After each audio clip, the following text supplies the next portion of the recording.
Hello mga angkol, mga auntie, mayong hapon.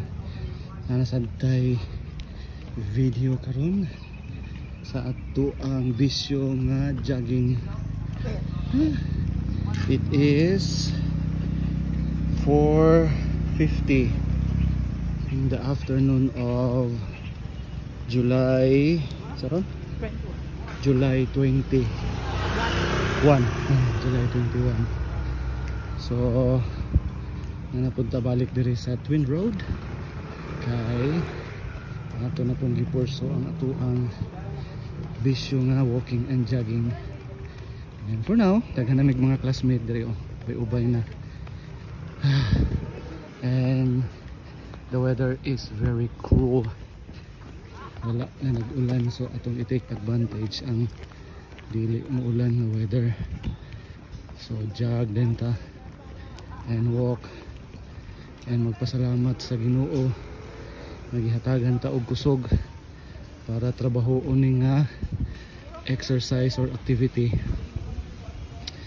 So katong naapay mga kusog dira, I encourage you to use your body by walking and jogging kay ato orang ma-reap ang iyahang benefits sa ato ang sige og walk and jog.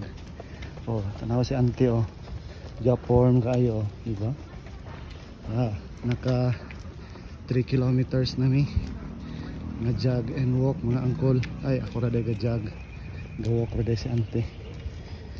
So I encourage everyone to do this exercise kay dako yun siya og benefit sa ato ang mga kalawasan, maski mga batan-on ayaw og salig nga bata pata di na nato gamiton og exercise atong lawas. So gamit para fit na fit kayo ta. Ready na mo ang bisyo pod nga butong unya ka lang dito ka magmahay ron lagi.